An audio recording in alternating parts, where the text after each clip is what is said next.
Leave. Leave. Leave. Leave. Leave, quitter l'Europe. Voilà le choix exprimé par les Britanniques. C'était le 23 juin 2016. It is our Independence Day. En même temps, depuis que la communauté européenne existe, entre le Royaume-Uni et l'Europe, disons que it's complicated.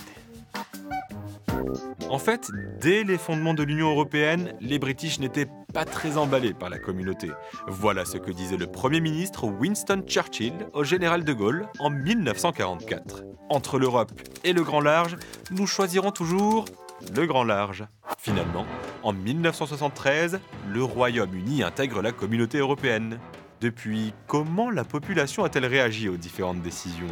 En 1989, des élections européennes avec un taux de participation de 38%. Il y a une île ici, il y a la Manche, et nous sommes à côté de l'Europe. En 1991, ils sont les seuls à refuser l'euro et la suppression des frontières. Nous ne sommes pas prêts pour l'Europe. Et quand en 1999 arrive la monnaie unique, La France, l'Espagne, l'Allemagne ont des économies très différentes. On va attendre qu'ils se plantent et on ramassera les morceaux. à vrai dire, à chaque rendez-vous européen, selon les sondages, environ la moitié des Britanniques sont opposés au projet.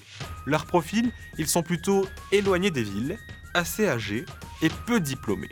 En 2012, l'opinion est sondée sur la question cruciale de la sortie de l'Union, souhaitée par 56% de l'opinion. L'Europe, en fait, ça ne fonctionne pas. Nous sommes les seuls à bien nous en sortir. On aime bien faire le contraire des autres sur à peu près tous les sujets.